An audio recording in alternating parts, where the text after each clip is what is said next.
মহান আল্লাহ তাআলার দরবারে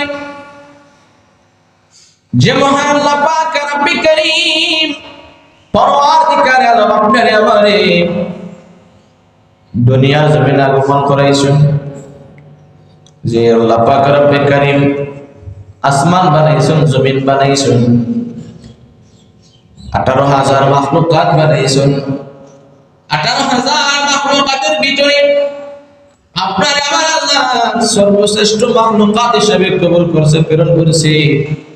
আল্লাহ চাইলে আপনারে আমার জিন-জানোয়ার বানাইতে পারতো, আল্লাহ চাইলে আপনারে আমার জঙ্গলার বাঘ বানাইতে পারতো, কিন্তু আপনারে আমার আশরাফুল মাখলুকাত বানাইছেন। সুবহানাল্লাহ, আশরাফুল মাখলুকাত হিসেবে আল্লাহ কবুল করিয়া রহমতের নবীর উম্মত বানাইছেন।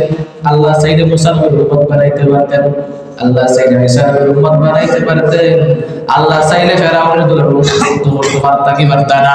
পারতা। কিন্তু আল্লাহ আপনারে বড় মেহেরবান করেছেন, দয়া করেছেন রে।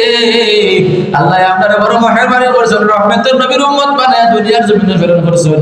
যে নবীর জন্য পাগল ছিল 18,000 মাখলুকাত, যে নবীর জন্য পাগল ছিল ঈসা নবী, মুসা নবী, আল্লাহর কাছে দোয়া করিয়া কই, আল্লাহ গো আমাদের তুমি নবী না বানাইয়া আমাদের তুমি রহমতের নবীর উম্মত বানাইয়া দুনিয়ার জমিনে প্রেরণ করে দাও।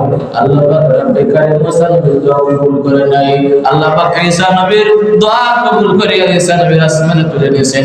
কিয়ামতের পূর্বে কিয়ামত হওয়ার আগে হযরত ঈসা আলাইহিস সালাম আপনি আমার নবীর উম্মত হইয়া দুনিয়ার জমিনে কবুল করবেন। কিন্তু আপনি আমি আল্লাহর কাছে দোয়া করা লাগে না, চাওয়া লাগে নাই। আল্লাহ আপনারে মায়া করিয়া মেহেরবানি করিয়া রহমতের নবীর উম্মত বানাইছেন, আল্লাহর দামি বান্দা বানাইছেন, প্রিয় বান্দা বানাইছেন, রহমতের নবীর দামি উম্মত বানাইছেন। এজন্য মহান আল্লাহ তাআলার দরবারে শুকরিয়া জানাই হচ্ছে আওয়াজে বলে আলহামদুলিল্লাহ।